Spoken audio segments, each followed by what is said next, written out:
Bien. Alors aujourd'hui, donc, on va commencer, si vous voulez, les enseignements de la deuxième partie donc, du module géodynamique externe. La première partie, vous l'avez déjà fait. Et bien sûr, vous aurez l'examen donc après les vacances. Alors, dans cette partie, c'est-à-dire la deuxième partie donc, du module géodynamique externe, on va s'intéresser surtout à la sédimentation et au milieu de dépôt, tout en considérant que vous avez vu tout ce qui concerne les processus d'érosion, les processus de transport dans la première partie donc des enseignements de ce module. Alors pour cette deuxième partie, comme je viens de le dire, nous allons nous intéresser particulièrement à la sédimentation et au milieu de dépôt.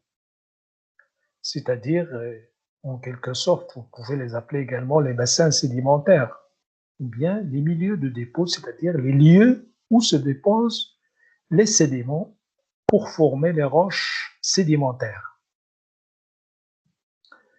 Alors, grosso modo, on va voir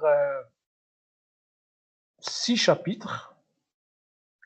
Dans le premier chapitre, on va essayer donc de voir les notions fondamentales en sédimentologie. Donc, c'est le premier chapitre, en quelque sorte, c'est une introduction générale à la sédimentologie. Dans le deuxième chapitre, on va essayer de voir la genèse des roches sédimentaires. Puis, à partir du chapitre 3 jusqu'au chapitre 6, on va voir des exemples de milieux de dépôt. Dans le chapitre 3, on va s'intéresser aux milieux désertiques et semi-arides. Chapitre 4, les milieux fluviatiles. Chapitre 5, milieux deltaïques. Puis, dans le dernier chapitre, on va essayer de voir les milieux éoliens. Voilà d'une manière générale le plan donc, du cours de géodynamique externe de cette deuxième partie de semestre. Bien sûr, pour ces enseignements donc, de géodynamique externe, vous avez également les TP. J'espère que vous avez déjà commencé donc ces TP. Et ce qui nous intéresse, nous, pour ce module, c'est surtout les roches sédimentaires. Quand vous allez étudier les roches sédimentaires, c'est ce qui nous intéresse pour ce module de géodynamique externe.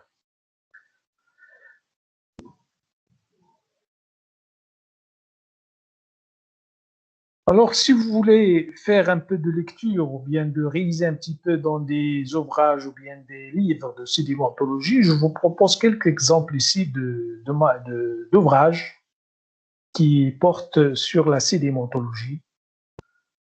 Alors, vous avez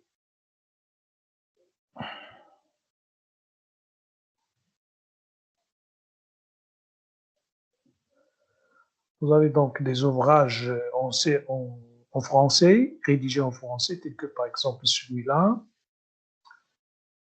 Kojan Eranar, 1999, édition Dunod.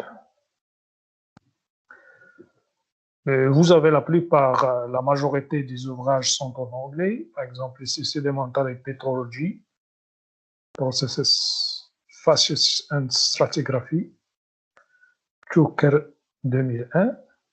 Vous avez un ouvrage très ancien mais très intéressant en français, Manuel de sédimentologie, de Vatan 1967.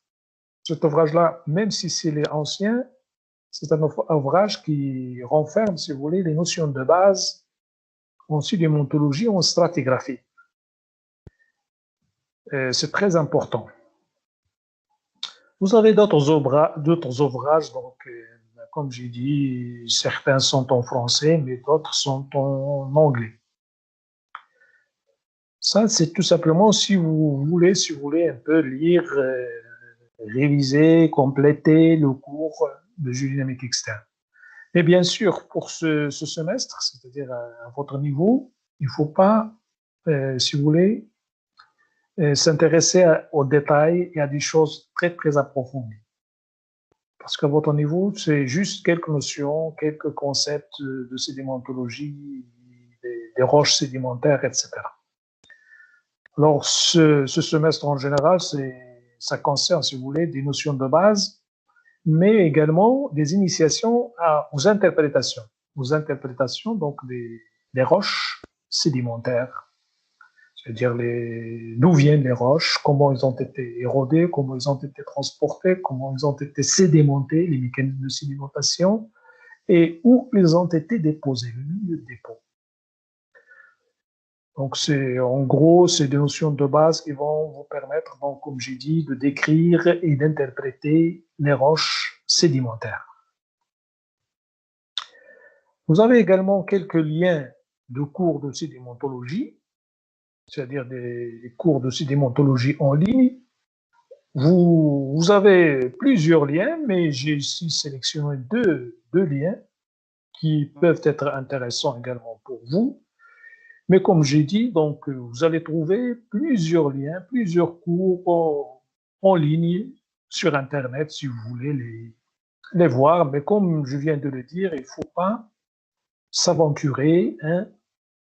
Il faut surtout se limiter, si vous voulez, aux informations qu'on vous donne, c'est-à-dire se limiter aux détails ou bien se limiter à compléter ce qu'on vous donne, surtout dans le cours. C'est-à-dire qu'il ne faut pas dépasser le niveau, c'est-à-dire votre niveau.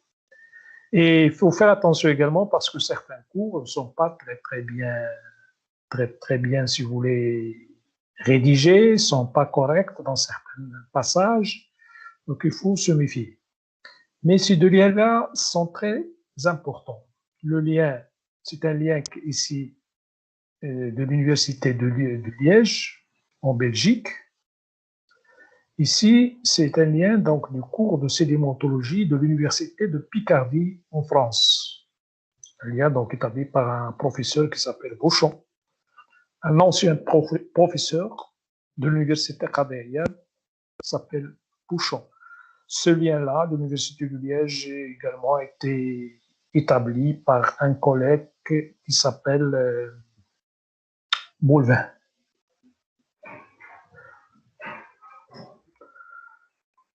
Voilà donc cette petite introduction. Maintenant, on va passer à voir le premier chapitre, c'est-à-dire le chapitre 1, les notions fondamentales en sédimentologie. Alors, pour commencer ce chapitre, il faut donner quelques définitions. Définitions, notamment définir la géodynamique externe. La géodynamique externe. Alors, comme vous voyez ici, géodynamique externe, c'est une science ou bien une discipline qui s'intéresse à la dynamique des roches à la surface extérieure de la Terre, c'est-à-dire sur la surface externe de la Terre. Géodynamique, c'est-à-dire s'intéresse à tous les processus dynamiques qui se déroulent à la surface de la Terre. Pourquoi on l'appelle géodynamique externe? À l'opposé de la géodynamique interne. La géodynamique interne, c'est une discipline qui s'intéresse aux processus dynamiques qui proviennent de l'intérieur de la Terre. C'est pourquoi on l'appelle géodynamique interne. Celle-là, la géodynamique externe, s'intéresse surtout aux processus dynamiques qui se déroulent à la surface de la Terre. Dynamique, c'est-à-dire la dynamique, c'est-à-dire l'énergie, c'est-à-dire l'énergie, le mouvement, l'énergie, etc. Ce qu'on appelle dynamique. Donc ici, vous avez la géodynamique externe. Alors, comme je viens de le dire, cette géodynamique externe s'intéresse aux processus qui se déroulent, les processus dynamiques qui se déroulent à la surface de la Terre.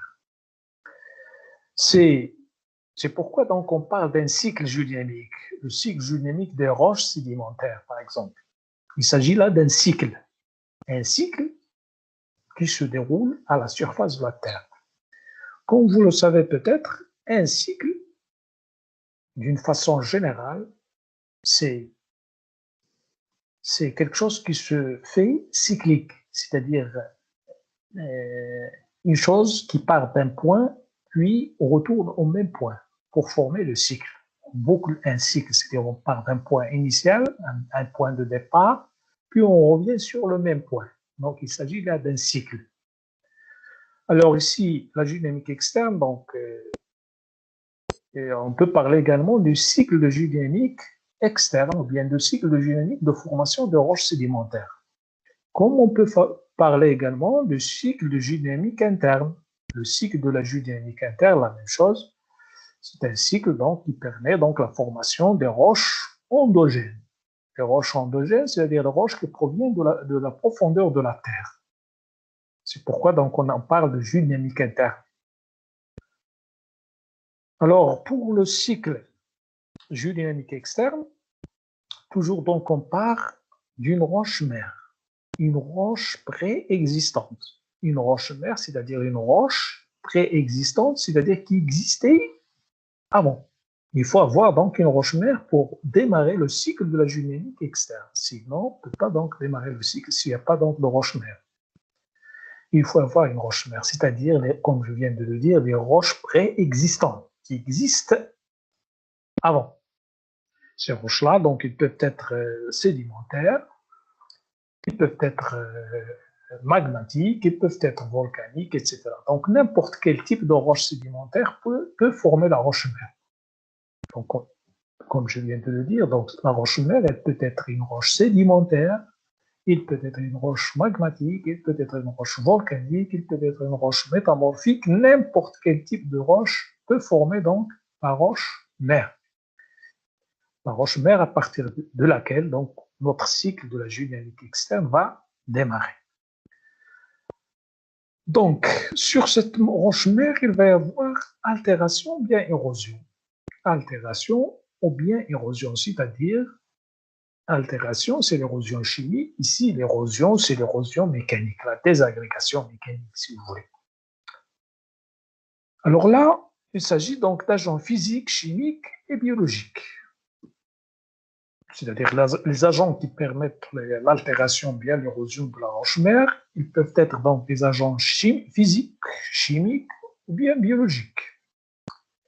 J'espère que vous avez vu un petit peu ces exemples d'agents dans la première partie donc, du cours. Après l'altération, donc l'altération c'est quoi? Altération et érosion. Donc ce sont des processus qui permettent de libérer les particules et les éléments à partir de la roche mère. On les libère par des processus physiques, chimiques, biologiques. Une fois libérés, les éléments, les particules, c'est-à-dire les éléments chimiques ou bien les particules solides, les débris de roche, ces éléments-là, tous ces éléments-là, ils vont être transportés.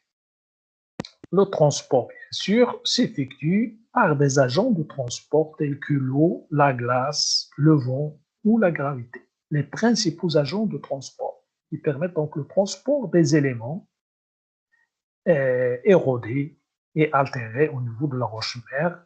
Le transport va les acheminer vers le milieu de dépôt. Ces agents de transport vont donc acheminer tous les éléments libérés lors de l'altération ou bien de l'érosion. Elle va les acheminer vers le milieu de dépôt où ils vont subir ce qu'on appelle la sédimentation. Et comme je vous ai dit tout à l'heure au début, c'est donc cette sédimentation-là des éléments qui nous intéressent dans cette deuxième partie donc, du module.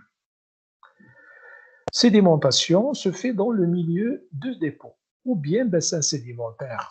Donc, comme vous voulez, vous pouvez l'appeler milieu de dépôt, bassin sédimentaire.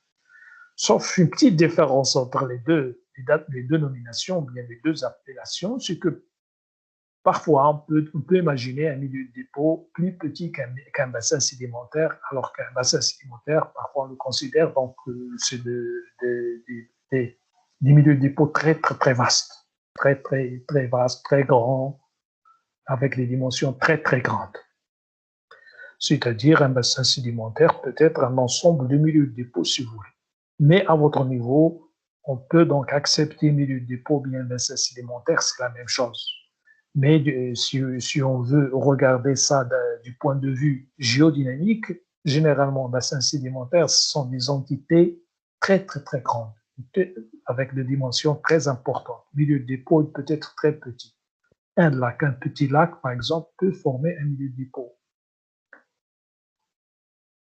Des marges, les océans peuvent former des bassins sédimentaires, par exemple. Voilà, donc une fois les éléments arrivent au milieu du dépôt, ils vont donc se sédimenter pour former les roches sédimentaires. Au départ, donc les éléments ils sont libres, c'est-à-dire ils sont meubles. On parle donc d'une roche meuble, c'est-à-dire avec des éléments libres qui ne sont pas liés. Mais après, suite au phénomène de diagenèse, transformation diagénétique, c'est-à-dire la diagenèse, les éléments, les sédiments, donc on parle de sédiments meubles, les sédiments meubles se transforment en roches cohérentes, roches consolidées, c'est ce qu'on appelle donc une roche sédimentaire. Une roche sédimentaire, d'une façon générale, c'est une roche consolidée, cohérente, c'est-à-dire qui renferme des éléments liés par une phase de liaison qui peut être un ciment ou bien une matrice. Mais ce n'est pas tous les sédiments vont se transformer en roches consolidées, en roches sédimentaires consolidées. Parfois, certains sédiments restent meubles, si vous voulez, tels que par exemple les sables. Les sables, ce sont des sédiments qui sont toujours meubles. Mais quand les sables subissent, si vous voulez, une consolidation, bien quand les sables donc présentent une phase de liaison, c'est-à-dire les grains de sable présentent une phase de liaison, donc ils se transforment en une roche sédimentaire qui s'appelle le grès. Le grès, j'espère que vous avez vu ça en TP. Roche meuble, roche consolidée, etc. Voilà, donc à ce stade-là, la roche sédimentaire est formée. Elle est formée, donc voilà, elle a passé par un certain nombre d'étapes. Puis après, donc, on obtient à la fin ici une roche sédimentaire, peut-être de n'importe quel type. Peut-être chimique, et peut-être organogène, et peut-être détritique, et peut-être biochimique, etc. Résiduelle, etc. Donc, c'est une roche sédimentaire. Alors, cette roche sédimentaire-là, avec l'évolution, avec le temps, il peut être retourné à l'affleurement. C'est-à-dire le retour à l'affleurement. Ici, c'est-à-dire il peut être retourné à la surface de la Terre pour former de nouveau donc les roches préexistantes, c'est-à-dire la roche-mère. Le retour à l'affleurement, bien sûr, se fait par la tectonique en général, le mouvement tectonique, donc le bassin sédimentaire se déforme et on fait retourner, on fait soulever la roche et il peut donc affleurer. Affleurer, c'est-à-dire il apparaît à la surface de la Terre. Il forme donc des affleurements qui vont former la roche-mère ou bien les roches préexistantes. Alors, une fois donc retourné à l'affleurement, bien à la surface, cette roche sédimentaire va servir de roche-mère pour un nouveau cycle. Il va donc entamer un nouveau cycle sédimentaire. Alors, ce cycle-là, c'est ce qu'on appelle le cycle des roches sédimentaires ou bien le cycle de la dynamique externe, si vous voulez. C'est le cycle des roches sédimentaires. Voilà. Comme j'ai dit tout à l'heure, à côté du cycle géodynamique externe, bien le cycle des roches sédimentaires, il y a aussi le cycle de la géodynamique interne. Alors, la roche sédimentaire formée ici, donc il peut suivre deux chemins, comme vous voyez ici. C'est-à-dire, il peut être retourné,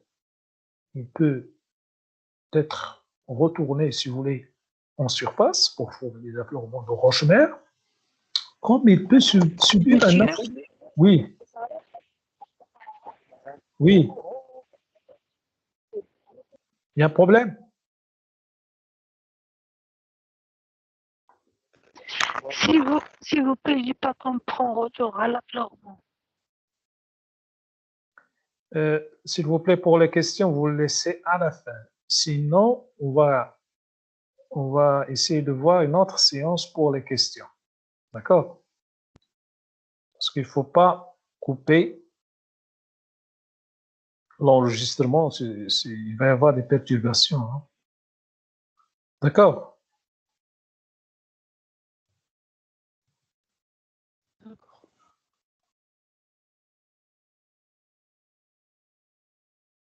D'accord, monsieur.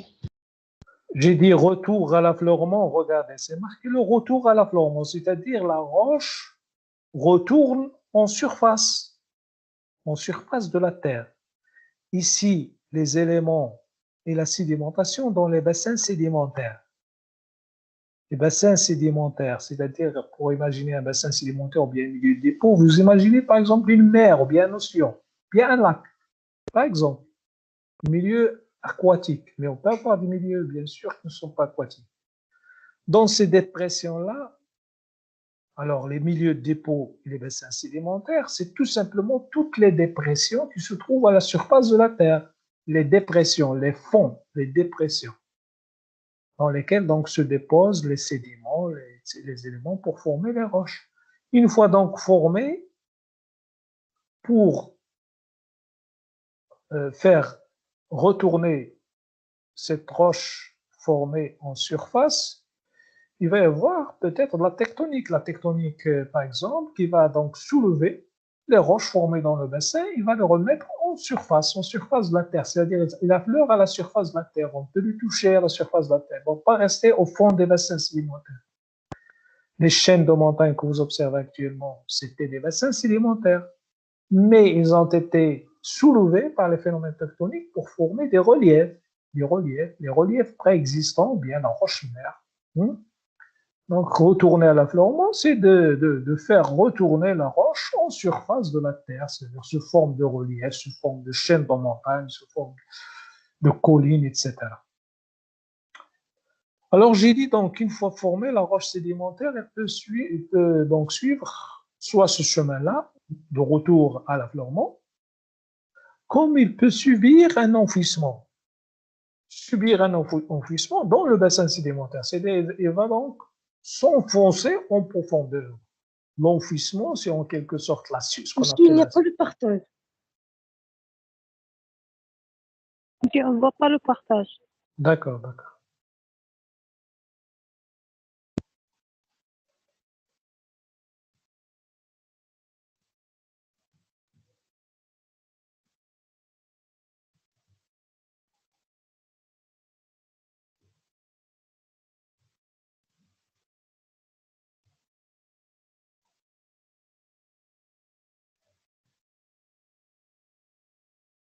Vous voyez maintenant? Oui, maintenant, oui. Alors, c'est pourquoi je vous ai dit, s'il vous plaît, restez tranquille, ne touchez à rien, écoutez, prendre des notes, préparer des questions à la fin de la séance. On peut donc réserver quelques minutes pour répondre à une, deux questions, par exemple. C'est pas la peine donc de perturber parce que vous avez un enregistrement maintenant. Il ne faut pas le perturber, s'il vous plaît.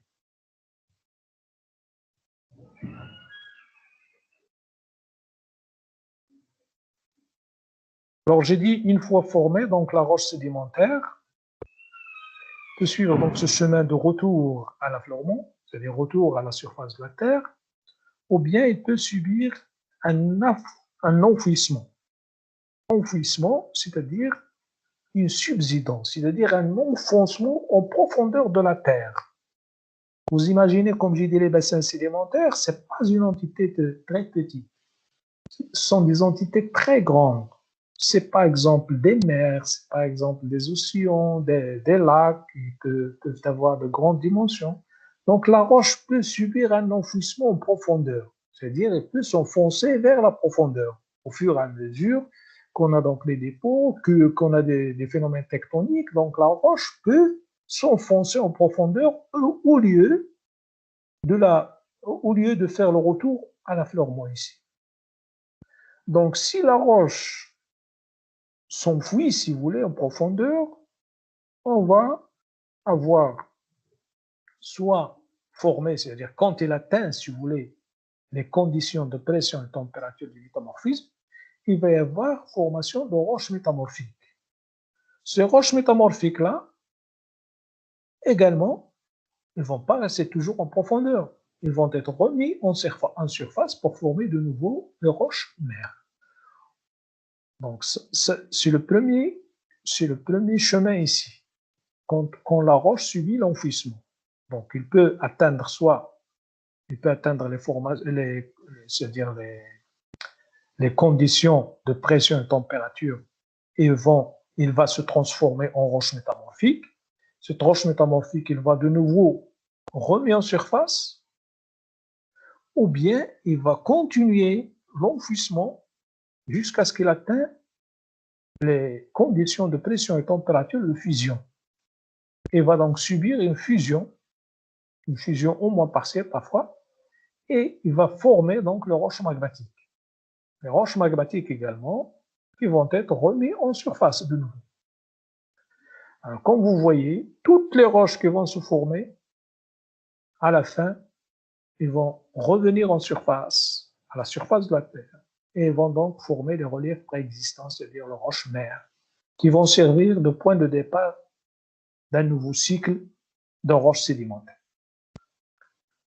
C'est pourquoi je vous ai dit tout à l'heure, au début, la roche mère, il peut être une roche sédimentaire, il peut être une roche métamorphique, il peut être une roche magmatique, par exemple, peut être une roche volcanique, etc. Voilà d'une manière donc très résumée, si vous voulez, les deux cycles, cycle de roche sédimentaire et le cycle de la géodynamique externe. Mais tous les produits en roche de ces cycles-là vont toujours revenir à la surface de la Terre pour former, si vous voulez, la roche mère du cycle de roche sédimentaire.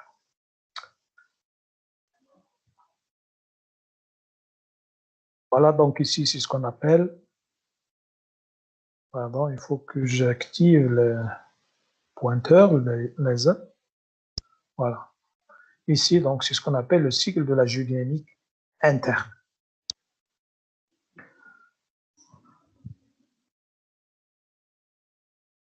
Une notion très importante en sédimentologie, c'est ce qu'on appelle la notion de niveau de base. Le niveau de base. Alors, le niveau de base, comme vous voyez ici, c'est une surface virtuelle. Ce n'est pas une surface, si vous voulez, réelle. Elle est virtuelle au-dessus de laquelle il y a érosion, c'est-à-dire sur laquelle il y a érosion. Donc, vous avez cette surface-là, je vais la mettre ici, en rouge. Voilà, le niveau de base, il y a surface. Voilà, le niveau de base. Le niveau de base, donc, j'ai dit, c'est une surface virtuelle au-dessus de laquelle il y a érosion, c'est-à-dire ici, sur laquelle ici vous avez l'érosion, par exemple ici et ici, par exemple, et au niveau de laquelle il y a transport, c'est-à-dire ici, par exemple, vous avez le transport. Et au-dessous de laquelle il y a sédimentation, sous laquelle vous avez sédimentation. Ce qui est jaune ici, c'est la sédimentation, sous le niveau de base. Sous le niveau de base. Sur le niveau de base, vous avez érosion.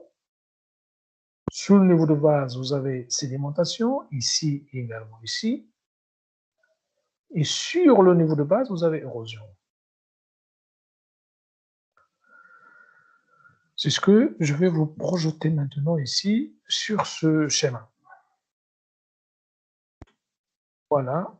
Donc, vous avez sur le niveau de base ici l'érosion en général. Sous le niveau de base, vous avez sédimentation dans les dépressions. Les dépressions, donc les dépressions, c'est-à-dire des cuvettes, des milieux de dépôt.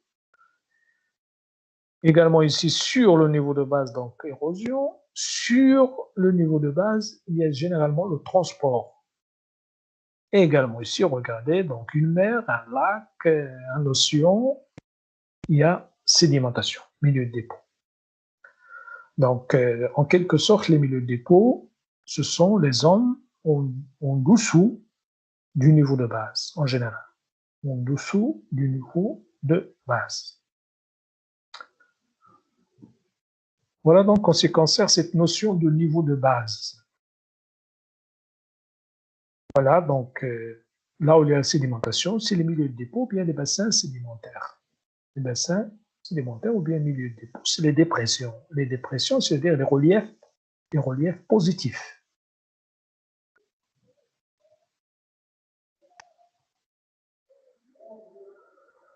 Alors, la sédimentologie. Donc, on a défini le cycle des roches sédimentaires. Maintenant, on va définir la sédimentologie. Sédimentologie. Sédiment logos. Sédiment logos. Logos, c'est la science. Sédiment, c'est la science des sédiments. Sédiments. Alors, la sédimentologie étudie les sédiments et les roches sédimentaires, ainsi que de la manière dont celles-ci se forment. Il s'agit là d'une discipline très complète qui touche à beaucoup d'autres domaines. Alors, comme vous voyez ici, la sédimentologie, c'est une discipline, bien sûr, des sciences de la Terre, c'est-à-dire de la géologie. Elle étudie les sédiments et les roches sédimentaires. Vous voyez ici, on a séparé entre sédiments et roches sédimentaires. Sédiment, c'est une roche meuble. Roche sédimentaire, c'est une roche consolidée. Et la manière dont ces roches-là se forment. C'est une discipline, donc, c'est-à-dire qu'on ne peut pas, dont les concepts ne peuvent pas être utilisés sans faire appel à d'autres disciplines de différents domaines. C'est-à-dire, vous avez ici, par exemple, sur ce diagramme triangulaire, avec 3 pôles, biologie, chimie, physique, par exemple, vous avez la sédimentologie au milieu. La sédimentologie au milieu, c'est-à-dire que cette discipline de sédimentologie peut emprunter, si vous voulez, des notions de physique, des notions de biologie, des notions de chimie. Vous avez des exemples ici. Par exemple, les notions de physique concernent, par exemple, l'altération, transport des dépôts. Donc, l'altération et le transport de dépôts, et le dépôt aussi, le dépôt, c'est-à-dire la sédimentation, se font suite à des processus physiques, c'est-à-dire des lois physiques. C'est-à-dire, ils se font selon des lois physiques. Vous voyez, donc ici, c'est pourquoi donc, la sédimentologie est toujours en relation avec la physique. Des lois physiques qui permettent donc l'altération, transport et dépôt des éléments. La biologie, par exemple. La biologie, vous avez par exemple la biominéralisation, vous avez les bioturbations et vous avez même la formation des roches. Formation des roches sédimentaires fait intervenir parfois les organismes, les êtres vivants animaux ou bien végétaux. Donc ces organismes-là peuvent intervenir par des processus de biominéralisation et bioturbation. Biominéralisation, c'est-à-dire la minéralisation par les êtres vivants, animaux ou bien végétaux. Bioturbation, la bioturbation, c'est tout simplement les traces laissées par les organismes sur un sédiment, bien sûr, dans une roche sédimentaire, ce qu'on appelle la bioturbation. Ces traces-là sont liées à l'activité des organismes. Par exemple, l'activité de déplacement. Les organismes, donc, dans un milieu de dépôt, là où il y a les sédiments, peuvent se déplacer et laisser des traces de déplacement sur les dépôts, sur les sédiments. Les dinosaures, par exemple.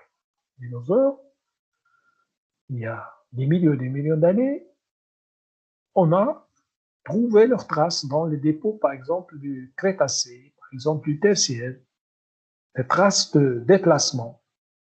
Alors, quand on trouve ces traces de déplacement dans le sédiment, donc on peut dire qu'il y avait, à l'époque, au moment de formation de ces roches-là, il y avait des dinosaures dans cette région-là. Et on essaie donc d'interpréter le milieu de dépôt. Alors, comme j'ai dit, les études sédimentologiques ne peuvent se faire que si on fait appel à plusieurs disciplines. Donc, ici, vous avez les notions donc, de biologie, c'est-à-dire il faut avoir des notions de biologie, par exemple de botanique, de zoologie, par exemple, pour essayer donc de comprendre, si vous voulez, le processus ou bien comment se sont formées les roches sédimentaires dans un milieu de dépôt donné. La paléontologie, par exemple, la paléontologie également, il est associé à la sédimentologie. Alors, la paléontologie, c'est tout simplement l'étude des êtres vivants fossiles. Alors, cette étude-là ne peut se faire que si on connaît, si vous voulez, les notions de botanique ou bien de zoologie. Botanique, zoologie, ce sont donc des disciplines de biologie qui s'intéressent à la classification, bien à la systématique des êtres vivants végétaux pour la botanique et animaux pour la zoologie, etc., etc. Pour vous montrer que on ne peut pas isoler, si vous voulez, les concepts de sédimentologie et des autres disciplines des sciences exactes en général.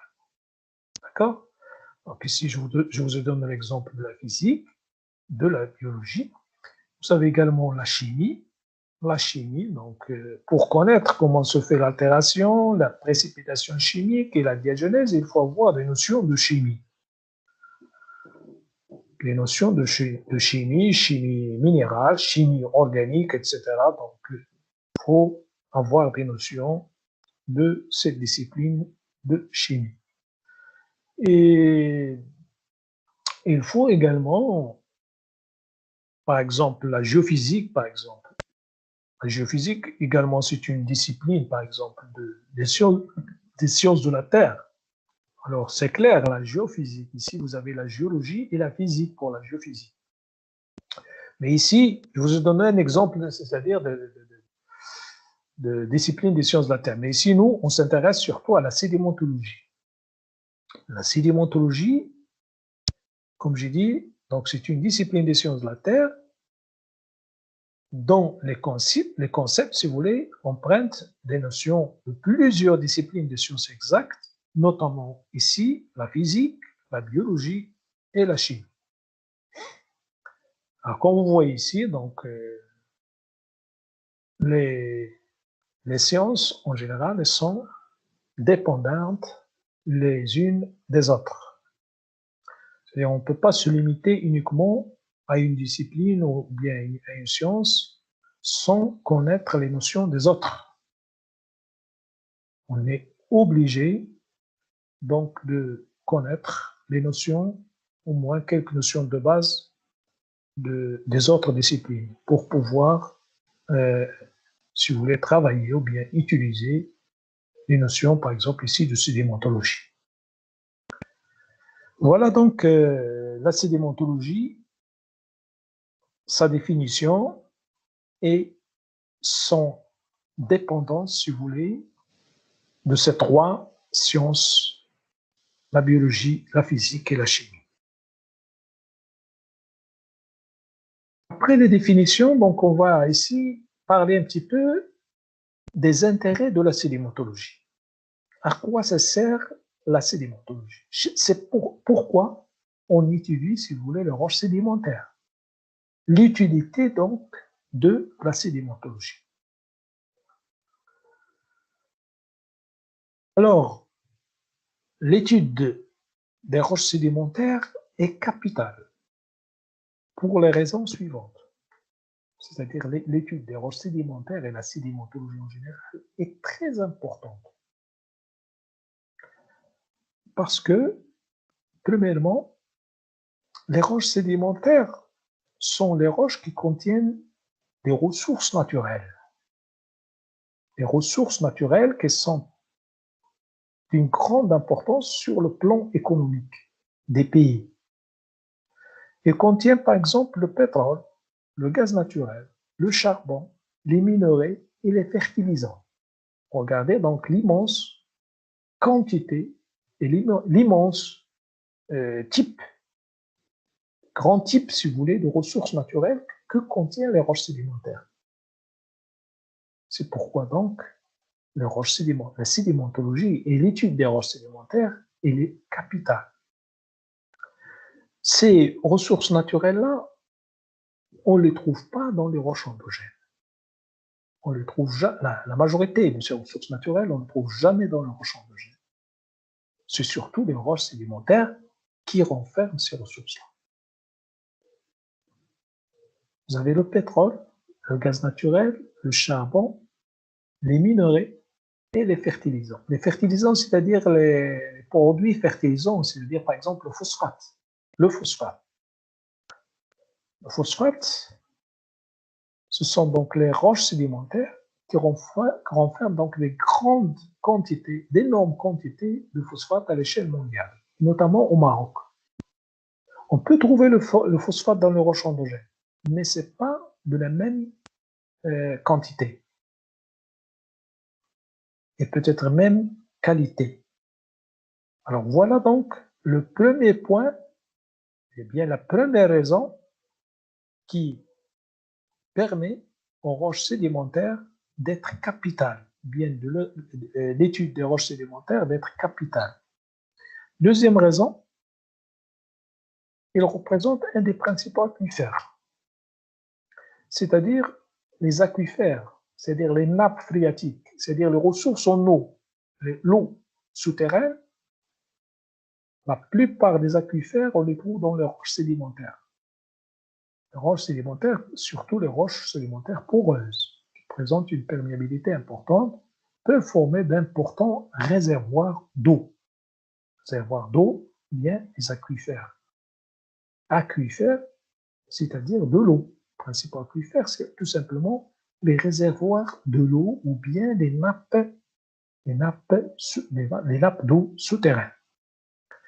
Regardez également cette raison-là est très très importante parce que l'eau est une ressource naturelle très très vitale pour les êtres vivants. S'il n'y a pas d'eau, il ne va pas y avoir la vie sur la Terre, ni les animaux, ni les végétaux. Donc l'eau, très importante.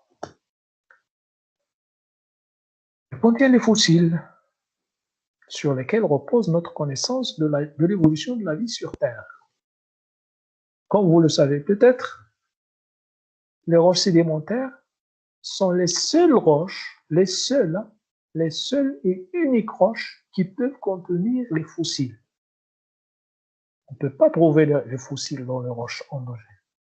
On ne trouve pas des fossiles dans les roches volcaniques, dans les roches magmatiques, etc. Jamais. Pas de fossiles.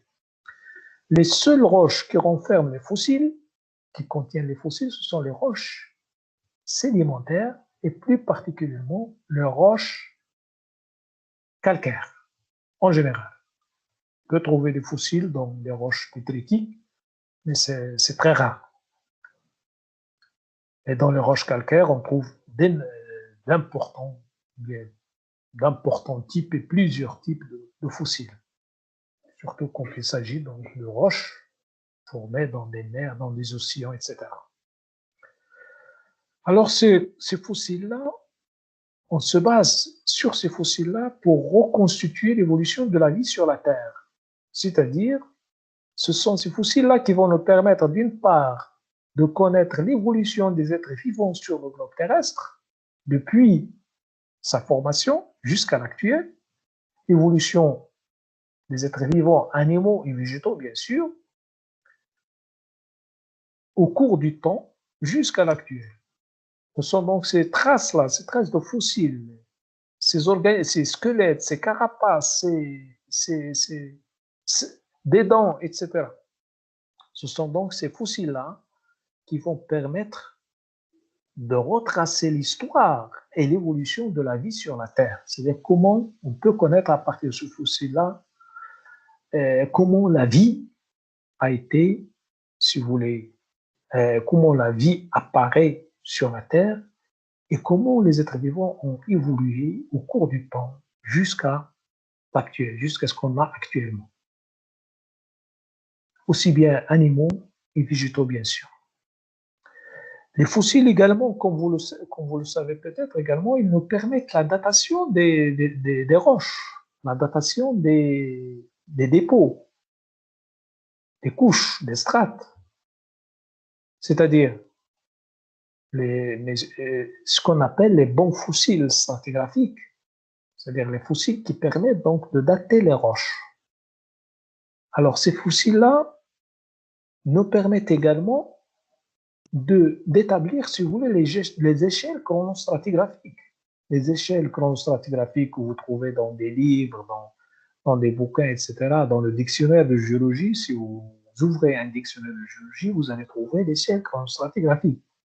Alors ces échelles-là, elles ont été établies sur la base des fossiles. La majorité des datations ont été établies sur la base des fossiles, c'est-à-dire qu'on trouve dans les roches sédimentaires. Une autre raison, c'est les roches sédimentaires sont en relation avec l'atmosphère et l'hydrosphère.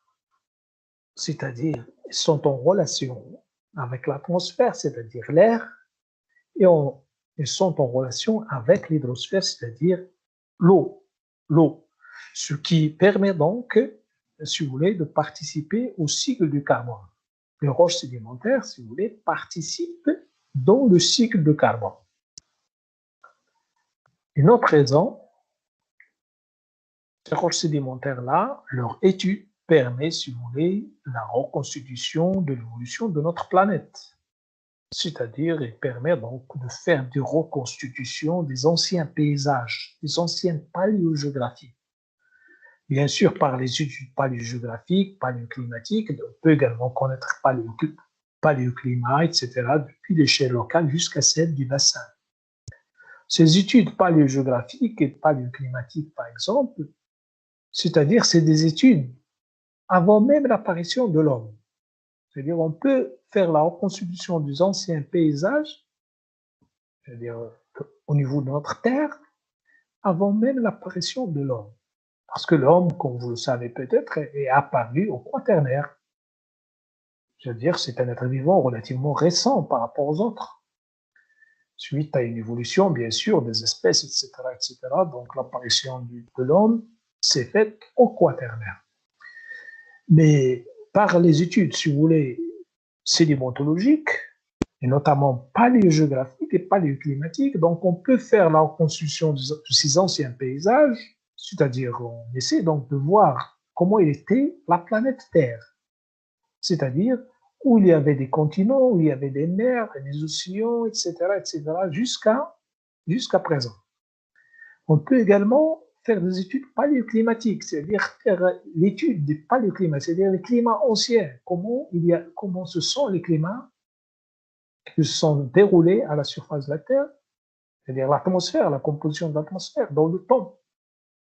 Comment était l'atmosphère, comment était le climat il y a des millions et des millions d'années. Avant, comme j'ai dit, avant l'apparition de l'homme. Il faut le bien saisir. Parce que l'homme est apparu au Quaternaire.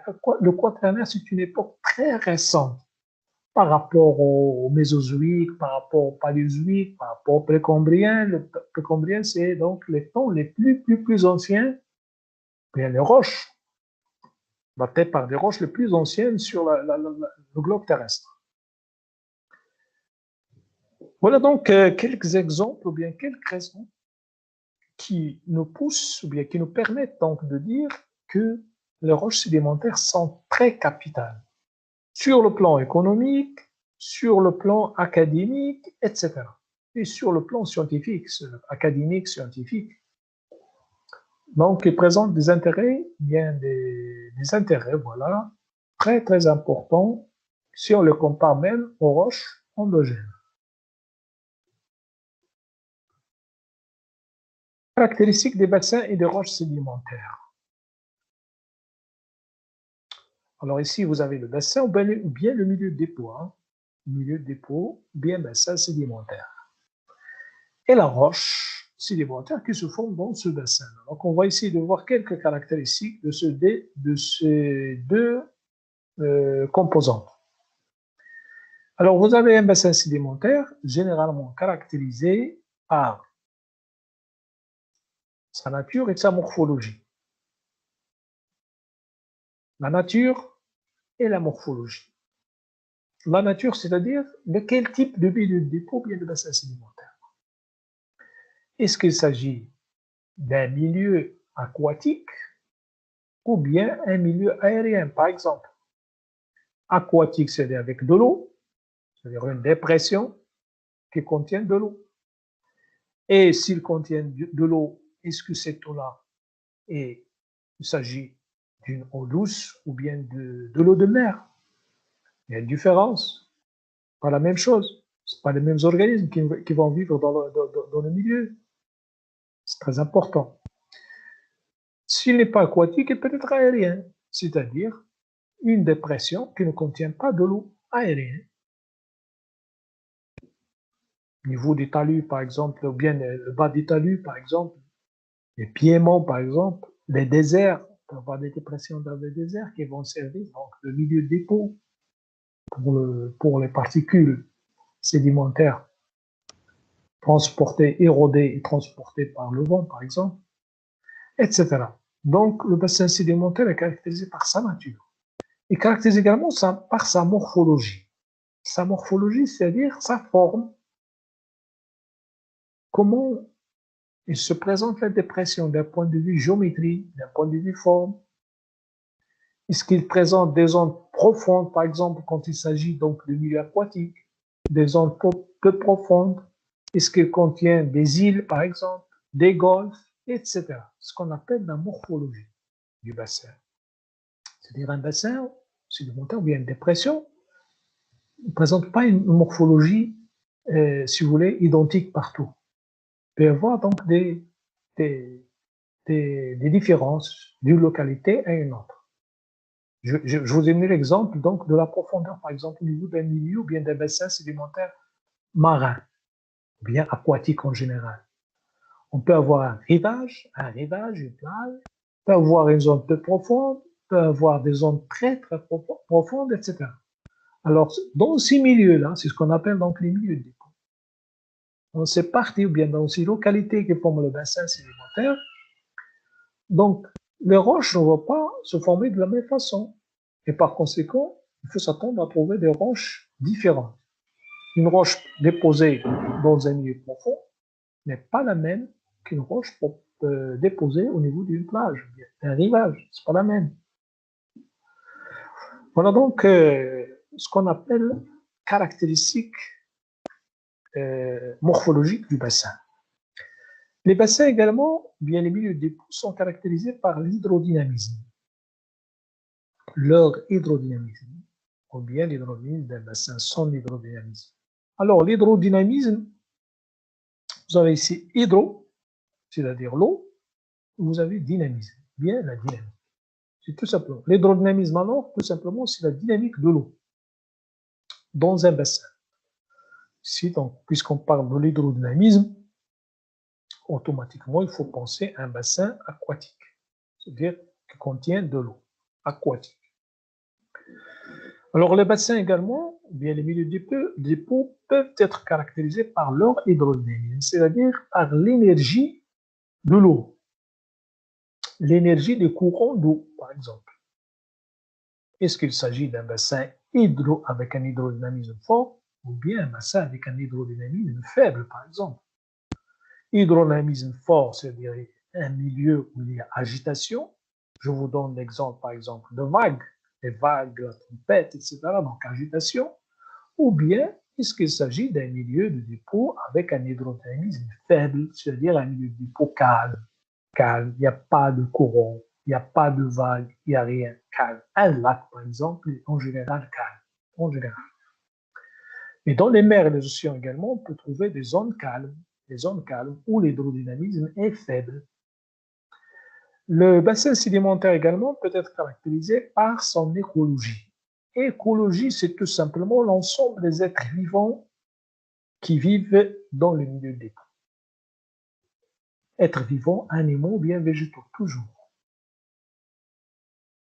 Et bien sûr, toutes ces caractéristiques-là Ils vont, si vous voulez, laisser leurs traces dans la roche sédimentaire qui va se former dans ce bassin sédimentaire. Dans les bassins, les dépressions qui forment, ou bien qui correspondent au bassin sédimentaire ou bien au milieu de dépôt, il peut y avoir des êtres vivants dans n'importe quelle dépression. Même dans les dépressions bien au milieu du dépôt aérien, parfois il y a des organismes. Il y a des organismes qui vivent, des êtres vivants, animaux ou bien végétaux. Alors ces organismes-là, comme j'ai dit, ils participent en général ils participent à la formation des roches sédimentaires. Parfois, les organismes, par exemple les coquilles de lamelles et branches, par exemple, le gastéropode, c'est-à-dire des mollusques, en général, on les trouve dans la roche sédimentaire. On trouve leurs traces, on trouve des débris de coquilles, on trouve des coquilles entières qui forment une roche sédimentaire. Donc, ils participent à la formation de la roche sédimentaire. Après leur mort, bien sûr. Quand ils meurent, ils vont laisser donc leurs parties dures qui vont être fossilisées dans la roche. Et ils peuvent participer avant même la mort. Ils peuvent participer par leur activité dans la formation des roches sédimentaires. Tout à l'heure, on a parlé de la biominéralisation, la minéralisation par les êtres vivants, formation des minéraux, le calcaire par exemple, etc., etc. Donc les êtres vivants, par leur activité de vie et après leur mort, peuvent participer donc à la formation des roches sédimentaires. Alors voilà, ici vous avez les caractéristiques d'un milieu de dépôt ou bien bassin sédimentaire. Maintenant, on va voir les caractéristiques des roches sédimentaires. Alors, les roches sédimentaires sont caractérisées par,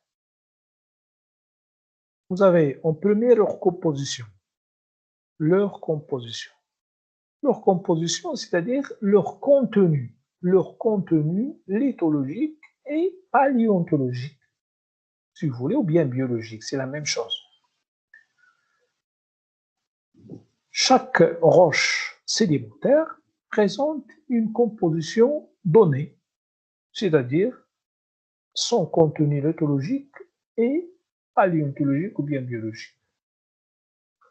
Les roches détritiques, par exemple, présentent une composition lithologique surtout. Lithologique, quand vous voyez ici lithologique, la lithologie, c'est la roche. C'est la roche, c'est les éléments de roche, les fragments de roche, les éléments, les débris solides.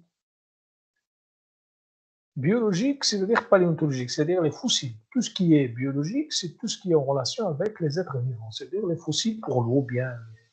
On peut parler également de paléontologie. Comme vous voyez ici, comme j'ai dit, par exemple, une roche détritique, elle présente une composition surtout marquée par un contenu lithologique. C'est-à-dire, dans une roche détritique, on ne trouve pas généralement. Il peut y avoir certaines roches qui contiennent des fossiles, mais en général, pas de fossiles dans les roches détritiques.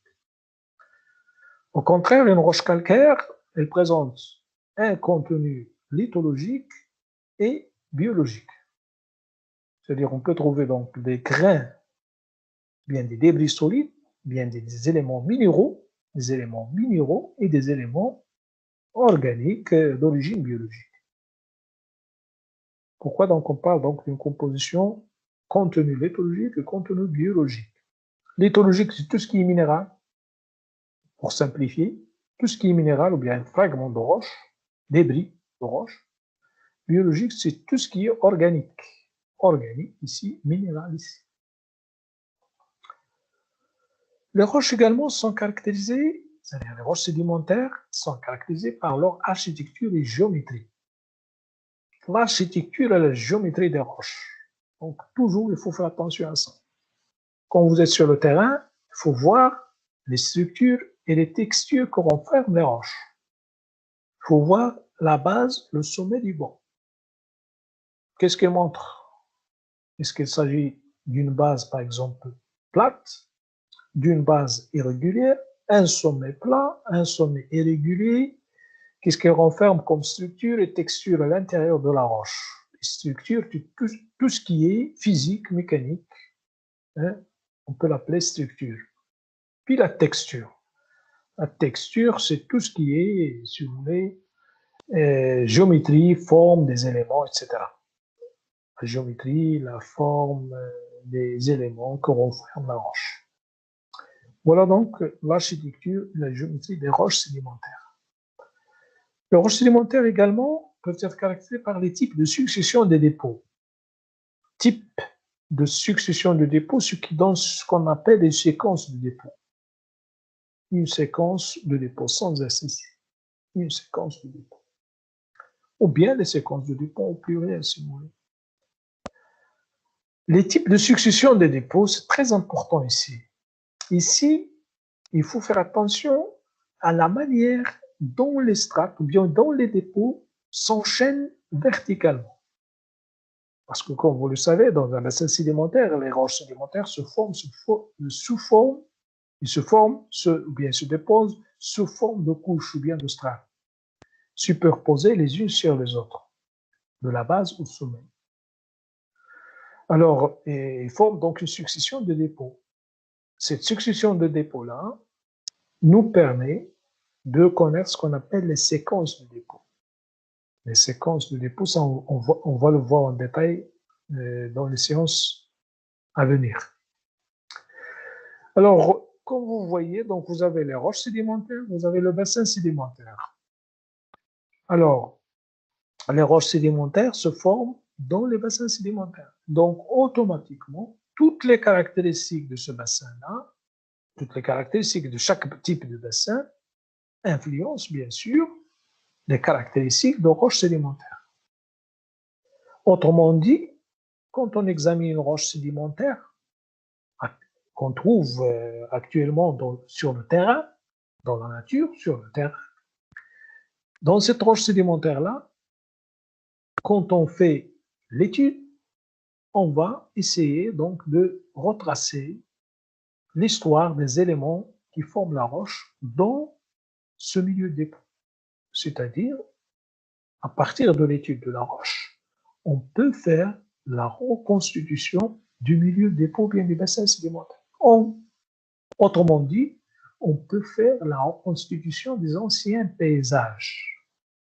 C'est-à-dire, on peut faire marche arrière, tout en étudiant la roche, on peut faire marche arrière pour voir comment était la région dans laquelle se trouve cette roche-là il y a longtemps.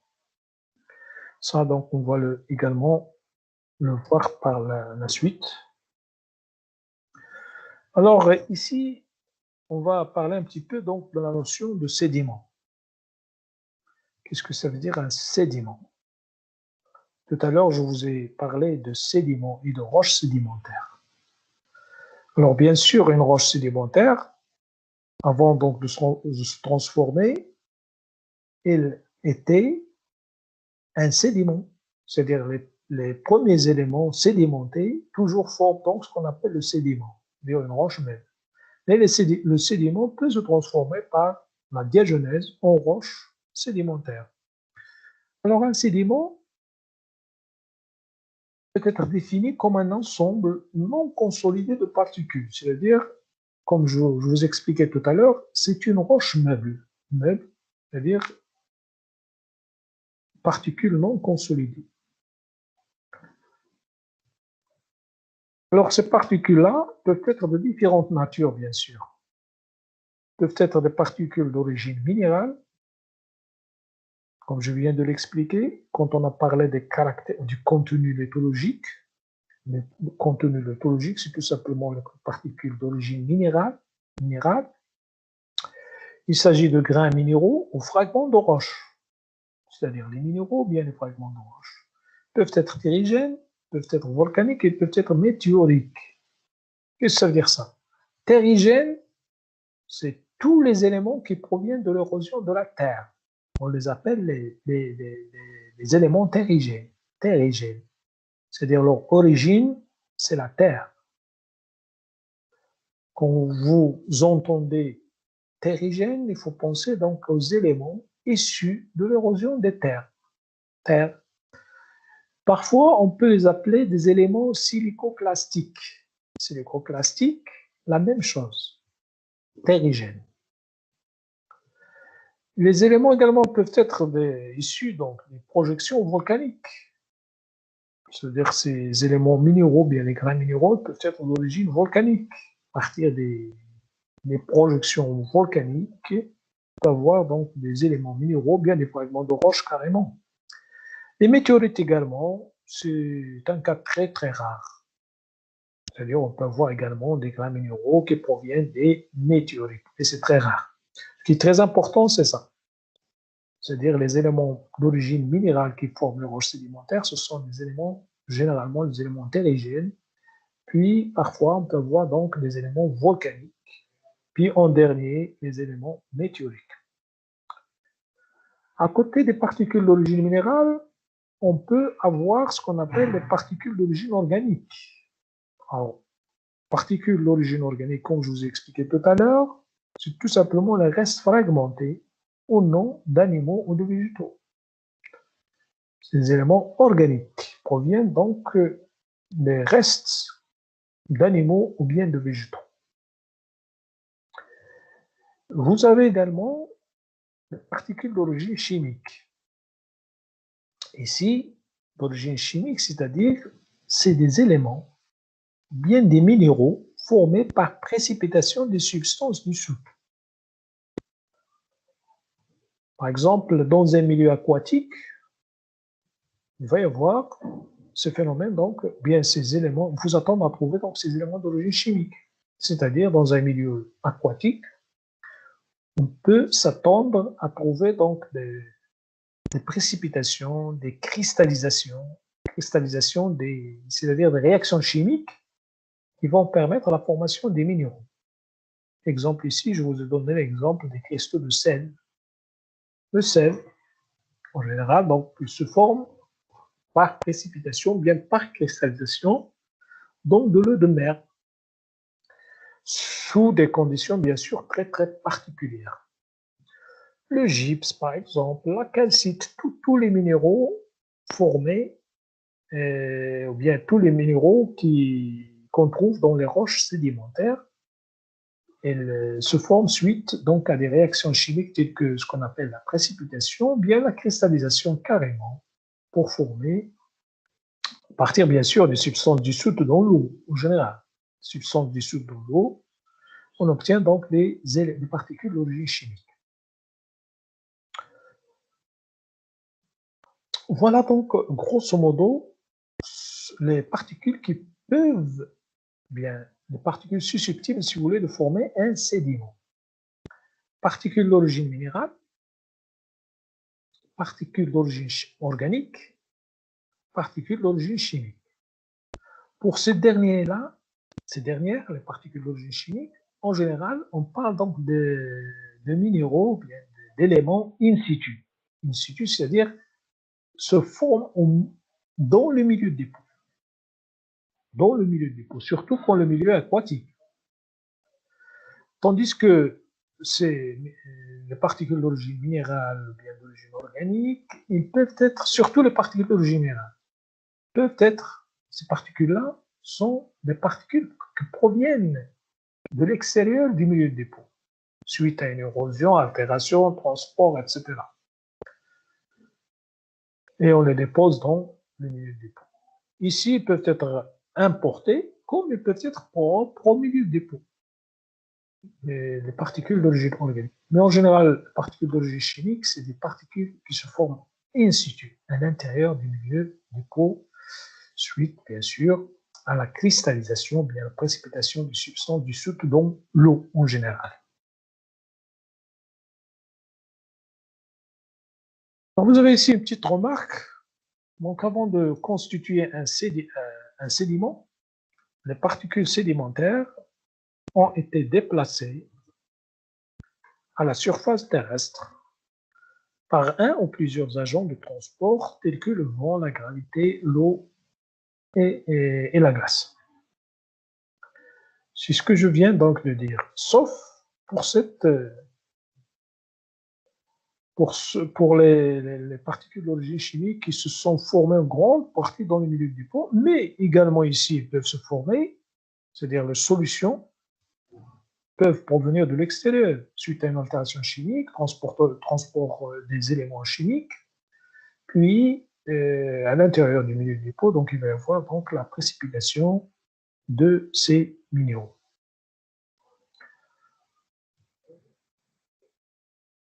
Les facteurs contrôlant les dépôts.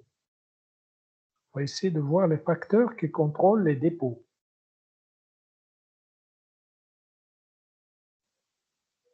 Alors, bien sûr, dans un milieu de dépôt, les facteurs, on peut avoir plusieurs facteurs agissant sur ce milieu de dépôt pour former les roches sédimentaires. Autrement dit, donc, un dépôt, ici, un dépôt est la résultante d'un ensemble de facteurs agissant sur le milieu de dépôt. C'est-à-dire la roche sédimentaire, en fait, c'est la résultante d'un ensemble de facteurs qui agissent sur le milieu de dépôt. Ces facteurs-là, ils peuvent être extrinsèques ou bien intrinsèques. C'est-à-dire, les facteurs intrinsèques, c'est des facteurs propres au milieu de dépôt. Ils peuvent être physiques, chimiques, biologiques, minéralogiques. C'est-à-dire, ils se déroulent ou bien ils agissent à l'intérieur du milieu de dépôt. Intrinsèque, le facteur intrinsèque, propre au milieu de dépôt, propre à l'entité, propre à la dépression. Physique, chimique, biologique, peut-être de n'importe quel type, mais l'essentiel c'est qu'ils sont dans le milieu de dépôt. Ils se déroulent dans le milieu de dépôt. Les facteurs extrinsèques, cette fois-ci, il s'agit de facteurs planétaires. C'est-à-dire en dehors du milieu de dépôt, à l'extérieur du milieu de dépôt, extrinsèques. Ils agissent à l'échelle planétaire, à l'échelle de la planète. Et sont surtout d'ordre tectonique ou bien climatique. Il s'agit surtout de facteurs tectoniques ou bien climatiques. Tectonique, donc la tectonique, donc elle peut créer une dépression, peut créer un bassin, un milieu de dépôt subsidant profond, comme il peut le fermer. Il peut faire soulever donc les roches sédimentaires pour former les chaînes de montagne, par exemple. Et le climat également. Alors, la tectonique, comme je viens de le dire, il s'agit d'un facteur extrinsèque, c'est-à-dire, je parle de la tectonique des plaques. La tectonique des plaques, c'est la tectonique globale. Ce n'est pas la tectonique locale ou bien régionale. C'est global, à l'échelle du globe. Et vous avez le climat également. Le climat est un facteur global. Le climat, c'est un facteur lié à la Terre, au globe terrestre. Les alternances de saisons, actuellement, les alternances de saisons sont dues à la rotation de la Terre autour du Soleil et à la rotation de la Terre autour d'elle-même. C'est un exemple. Donc, pour comprendre que le climat, c'est un facteur extrinsèque lié à la Terre, au globe terrestre. Alors, ces facteurs-là peuvent influencer également la formation des roches sédimentaires dans un milieu de dépôt. C'est-à-dire, tous ces facteurs-là sont les résultantes, si vous voulez, ce sont des facteurs, qui contrôlent le dépôt. C'est-à-dire, on va trouver les traces de ces facteurs-là dans les roches sédimentaires, dans les dépôts sédimentaires.